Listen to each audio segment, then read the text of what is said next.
Donc je vais en profiter pour compiler avec la question de Sami Sam qui te demande qu'est-ce que tu penses des bureaux d'abstention. Je ne sais pas si tu connais. En gros, c'est le jour des élections, ils vont créer des bureaux où les gens vont aller là-bas au lieu d'aller au bureau de vote. Voilà. C'est intéressant ça, pour montrer que c'est de l'abstentionnisme actif, quoi. Un peu comme ceux qui appellent au boycott plutôt qu'à l'abstention. C'est pas con pour matérialiser le côté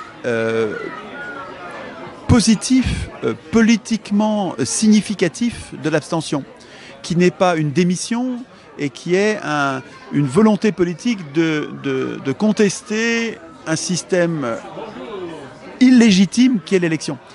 Donc c'est pas con pour le matérialiser, mais comme dans mon esprit, comme je vois bien qu'il n'y a aucun quorum, dans aucune élection il y a un quorum, c'est-à-dire un minimum à atteindre pour que l'élection soit valide, et qu'il suffit qu'un électeur se déplace, pas 1%, un électeur. Il suffit que le candidat se déplace pour s'élire lui-même, pour que l'élection soit valide légalement. Donc comme il n'y a pas de quorum, je pense qu'ils n'ont les élus, les candidats n'ont aucun honneur, et que même élus avec 5% du corps électoral, ils prendront la place et ils nous tyranniseront comme ils font aujourd'hui sans aucun scrupule. Ils feront semblant d'être inquiets pour la démocratie, hein, mais en fait, ils s'en foutent. Voilà, ils s'en foutent. Et donc, que nous votions ou que nous nous abstenions, ça ne changera rien. Le mécanisme de l'élection, avec la télé, donc le contrôle de la télé, le contrôle des journaux dont s'alimente la télé s'alimente avec les journaux, donc le fait d'avoir pris le contrôle de tous les journaux par 9 milliardaires, tu sais qu'il y a 9 milliardaires qui ont pris le contrôle de toute la presse de tout le pays, c'est absolument scandaleux, c'est littéralement scandaleux, hein.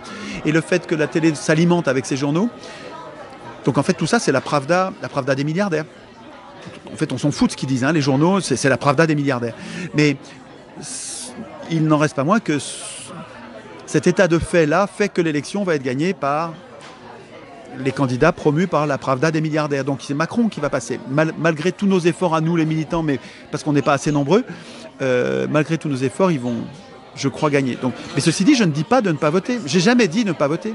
Jamais. Moi, j'ai jamais dit abstenez-vous. Je dis juste que vous votiez ou que vous votiez pas, ça ne changera rien. Et par contre, je me trompe peut-être. Et moi, je vais voter. Je vais voter pour ceux que je préfère.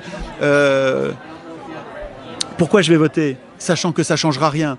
Mais c'est qu'il y a un aspect psychologique. C'est-à-dire que pour moi, ceux qui se présentent ne sont pas tous égaux. Il y en a qui sont beaucoup plus vertueux que d'autres.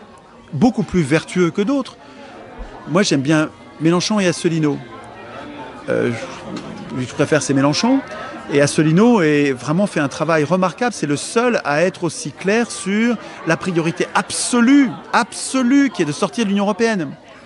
Le problème, c'est qu'Asselineau, le système de domination a bien compris qu'il était le seul vraiment dangereux, parce que c'est le seul qui condamne le verrou institutionnel majeur, antidémocratique. Donc, fasciste, c'est un gros mot, et c'est tellement connoté, tellement dévoyé que fasciste, il y a plein de malentendus qui vont passer là-dessus. Donc, ne disons pas fasciste, mais tyrannique.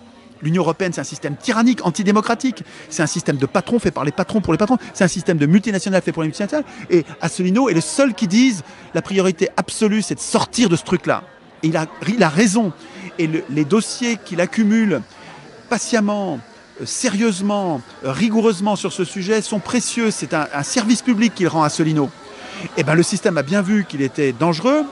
Il est muselé 0%. Et les journalistes, qui sont des traîtres à leur mission, disent aux militants, vous passerez jamais à la télé, vous passerez jamais dans notre radio, vous passerez jamais dans notre télé. C'est scandaleux, voilà, que des journalistes entre guillemets, mais c'est pas des journalistes, c'est juste des traîtres, c'est comme les capots au moment de la guerre. Les capots, c'était des juifs qui acceptaient de maltraiter leurs frères juifs pour être eux moins maltraités. C'est scandaleux, quoi, c'est dégueulasse. Et ben les journalistes qui cachent Asselineau, qui le taisent, qui ne lui donnent pas la parole, c'est comme des capots. Voilà. C'est des gens qui font le jeu du système de domination en cachant le seul vrai résistant majeur, central, inflexible Asselineau, il faut se rendre compte qu'il est inspecteur des finances. Ce gars-là, il pourrait être pantouflé, être pété de thunes, à rien faire et à pas protéger le bien commun comme ses confrères inspecteurs des finances. Et au lieu de ça, il dévoue sa vie à une cause qui est extrêmement difficile. Mener un petit parti comme ça, avec contre lui tous les médias, il n'y a que les petits médias citoyens qui le relayent, et puis ces médias à lui, il ne passe pas à la télé, il ne passe pas dans les journaux, il ne passe pas dans les radios. C'est absolument scandaleux. Alors, rien que pour ça, ça vaut le coup de voter pour lui pour faire la nique au système de domination. Et puis pour l'aider, parce que quand tu votes pour quelqu'un, l'État lui donne 1 ou 2 euros. 1,30 €, je ne sais plus, 1,80 €, je ne sais plus, 1 ou 2 euros. Eh bien, Mélenchon et Asselineau méritent au moins pour ça, à la fois pour l'aspect moral, sentir qu'il y a des gens derrière eux. On se fout de l'élection, on va la perdre. C'est Macron qui va être élu. Et Macron, c'est le candidat de la banque, de Rothschild. Il va être élu parce que Rothschild et les banquiers ont acheté les médias pour ça, pour que à la télé on voit que Macron, on voit un peu les autres pour donner l'illusion de la pluralité, mais on voit que Macron, et qui est le gendre idéal pour les papis, les mamies qui regardent la télé. Oh, il est gentil, il a l'air gentil, il est jeune, il fait des propositions nouvelles. Il utilise tout le temps un langage positif aussi. Du coup, ça c'est... Ça devient une science exacte, la manipulation du consentement. Donc, les médias des milliardaires vont faire élire le candidat des milliardaires qui est Macron par les papis, les mamies et les somnambules, les éteints politiques que sont les électeurs. Malgré nos efforts de militants, c'est Macron qui va être élu, donc on s'en fout. Enfin, à mon avis, je me trompe peut-être, hein, et je vais voter, moi, hein, parce que peut-être que je vais me tromper, peut-être qu'on va réussir à élire Mélenchon. Hein. En tout cas, moi, mon préféré, c'est Mélenchon. Je lui fais des reproches, hein. Je reproche à Mélenchon. Justement, attends, je vais t'arrêter juste une seconde. Justement, il y a Steven Richard qui te demande ce que tu penses du fait que Mélenchon récupère ton idée, mais que partiellement. Entre guillemets, je vais résumer sa question comme ça. Et est-ce que tu penses que c'est une bonne chose ou une mauvaise chose pour l'idée ? Bon, moi, les reproches que j'ai à faire à Mélenchon sont bienveillants. J'aime bien Mélenchon, je trouve qu'il change en bien. Je vois bien ce qu'il a fait de mal quand il appelait à voter pour Maastricht. C'était vraiment pas bien. Mais moi, j'ai voté oui à Maastricht. Mais bon, j'étais moins informé que lui. Personne parlait de l'article 104, qui est une crapulerie. L'article 104, c'est l'article qui interdit aux États d'emprunter à leur banque centrale gratuitement, qui permet de créer la monnaie. Et c'est un État c'est un article qui condamne les États à aller emprunter aux banques commerciales l'argent dont il a besoin. C'est une crapulerie. Et Mélenchon a appelé à voter ça. Mais à mon avis, il n'était pas au courant, comme nous. Rocard était au courant, mais Mélenchon n'était pas au courant. En tout cas, j'en sais rien. Mais peu importe les reproches, je trouve qu'il change en bien. Il change vraiment en bien, trop lentement. Il y a des tas de trucs, il y a des tas d'idées que je défends depuis 10 ans et qu'il reprend, et ça c'est super. Enfin, moi, pourquoi est-ce que je m'en plaindrais? Je trouve ça super, hein. Et qu'il parle pas de moi, j'en ai rien à fiche, je m'en fous. Enfin, j'ai pas besoin qu'il parle de moi. L'important c'est qu'il défend les idées, mais par contre, il défend pas bien l'idée du tirage au sort. Mais en même temps, s'il arrivait à défendre bien l'idée du tirage au sort, pour moi, il deviendrait littéralement un héros, parce que comme Robespierre, enfin, il y a très peu de gens qui sont capables de faire ça. Il faut se rendre compte qu'un élu, quelqu'un qui a passé toute sa vie à penser la politique en se voyant lui-même promu par l'élection pour accéder au pouvoir, c'est impossible à imaginer le tirage au sort. Et donc, il faut vraiment être un saint, quelqu'un qui ne pense plus qu'au bien commun, qui ne pense plus du tout à sa carrière, pour arriver à imaginer d'instituer un vrai tirage au sort intégral de l'Assemblée constituante. À mon avis, il est capable de faire ça. Je pense qu'il est capable. Son équipe autour de lui, je ne pense pas. Je pense qu'il y a plein de gens autour de lui qui ne sont pas capables d'imaginer ça, et qui détestent l'idée du tirage au sort et qui vont tout faire pour la dévoyer. C'est ce qu'ils font, hein. Et malheureusement, alors ça, c'est des reproches que je fais au programme de Mélenchon. Et au programme, il ne faudrait pas que je dise Mélenchon, au programme de la France Insoumise. Hein. C'est vrai que c'est plus ce programme-là qui est quand même excitant au possible. Quand tu regardes, c'est un petit bouquin de 3 €, regarde le programme, putain, tout est bien là. Il y a beaucoup de choses vraiment bien là-dedans. C'est incroyable que les gens votent pas pour ça. Je comprends pas pourquoi les gens votent pas pour ça. C'est un bon programme. À part quelques vrais reproches sur la monnaie publique, je trouve que c'est mou du genou. Sur le tirage au sort de l'Assemblée constituante, c'est déjà super qu'il y ait une Assemblée constituante. C'est déjà super qu'il y ait du tirage au sort, mais si peu, bon sang, ça changera rien. Le problème, c'est qu'au début, il avait dit 50% de tirage au sort. C'était déjà vraiment pas assez. C'était vraiment pas assez. Pourquoi est-ce que... S'il y a 50% de tirage au sort, ça veut dire qu'il y a 50% d'élections parmi les candidats. Mais 50% d'élections parmi les candidats, tu vas avoir une possibilité pour les riches d'aider les candidats, comme d'habitude, et tu vas te retrouver à nouveau avec 50% de l'Assemblée constituante qui est composée de représentants des riches. Pourquoi il faut ça? Quel est l'argument qui justifie qu'il y ait 50% d'élections? À mon avis, c'est indéfendable. Et c'était déjà vraiment morpionné, quoi. Le processus constituant va être morpionné par tant d'élections et si peu de tirage au sort. 50%, c'est pas assez. Mais c'est pire. Ils ont changé leur fusil d'épaule. Ils ont décidé que, et j'espère qu'ils vont revenir là-dessus, parce que sinon, moi, je trouve ça pratiquement rédhibitoire. C'est-à-dire que ça met le système, ça met leur assemblée constituante presque aussi nulle que les assemblées constituantes qu'on voit partout dans le monde qui sont oligarchiques. C'est-à-dire que le système qu'ils proposent, c'est que les citoyens décident eux-mêmes du degré de tirage au sort. C'est-à-dire que ça va être, ils vont pas décider eux du tirage au sort, du taux. Ils vont dire aux citoyens, vous pouvez voter pour les candidats A, B, C, D, E à l'élection. Et puis, si vous voulez le tirage au sort, vous votez pour le candidat tirage au sort. Et s'il y a 20% qui ont voté pour ça, ça fera 20% de l'Assemblée qui sera tiré au sort.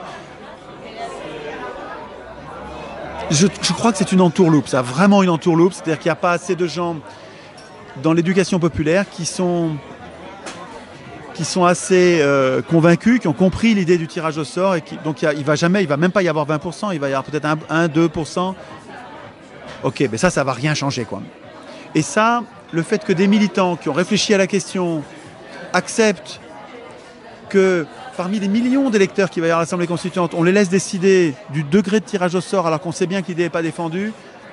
Là, ils sont en train d'assassiner l'idée du tirage au sort de l'Assemblée constituante. Et c'est peut-être ça qui me fera voter Asselineau. Parce que à ce moment-là, rien ne changera, quoi. Si l'Assemblée constituante est élue, elle va rétablir l'oligarchie. Et donc, c'est une promesse qui ne tiendra pas ses promesses, quoi. Enfin, qui ne sera pas... Donc, je ne sais pas si ça... il nous reste quelques semaines avant l'élection. Je ne sais pas si ça aura le temps d'évoluer. En tout cas, pour moi, il y a deux candidats qui me paraissent... qui devraient être aidés. Enfin, à mon avis, s'abstenir, ça ne changera pas plus que de voter. Donc, voter, ça sert à aider des gens qu'on trouve bien. Les aider psychologiquement, parce qu'ils sentent qu'il y a du monde derrière, et les aider financièrement, parce que l'État va leur donner de l'argent pour continuer leur combat. Et les deux capables de sortir de l'Union européenne, c'est surtout Asselineau et Mélenchon. Ils sont vraiment mous du genou, quand ils disent plan A, plan B, ça ressemble à Tsipras, ça me fout les jetons, j'ai l'impression qu'on va se faire tsiprasiser. D'autant que Mélenchon est un grand admirateur de Tsipras. Il admirait, il le défendait, même après la trahison abjecte. Vraiment, Tsipras a trahi, c'est indéfendable. Et Mélenchon a défendu, alors bon... rien n'est impardonnable, mais bon, c'est vrai que ça craint, quoi. Ça ressemble à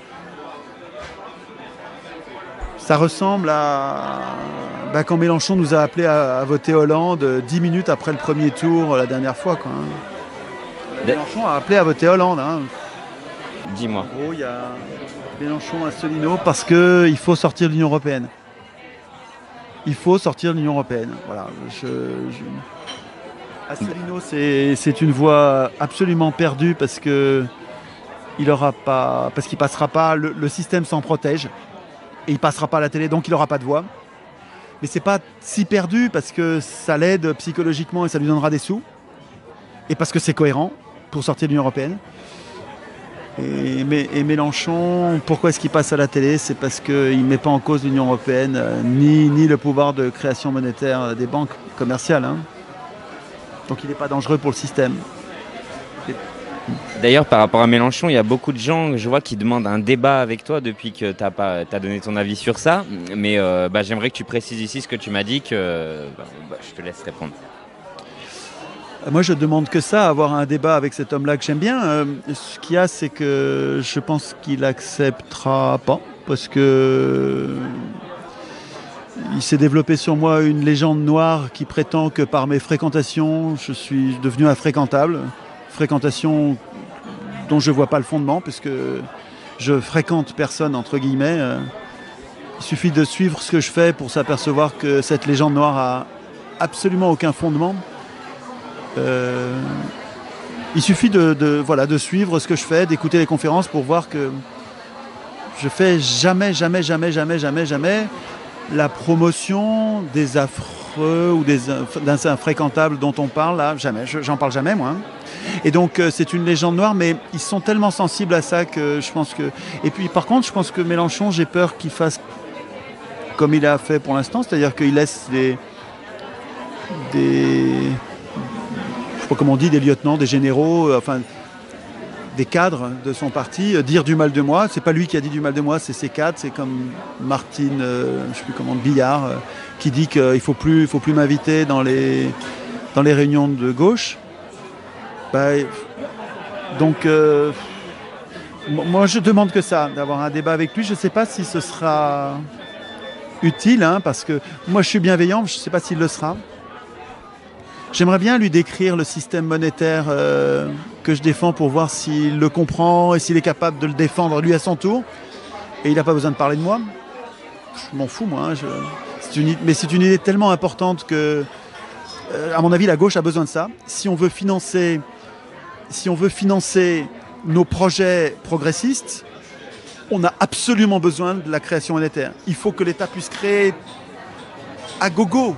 Mais à gogo, pas trop, mais autant qu'il le faut, les services publics. Et puis on détruira la monnaie en question par l'impôt. Mais il faut que la puissance publique soit le donneur d'ordre. Il faut plus que ce soit les banques commerciales qui créent la monnaie. Je ne crois pas qu'il ait mis ça dans son programme. Il faut que je regarde, peut-être que je me trompe, mais en tout cas, ça vaudrait le coup d'échanger là-dessus. Et puis échanger sur le processus constituant. Peut-être qu'il se fasse le défenseur de l'idée de l'élection d'une partie.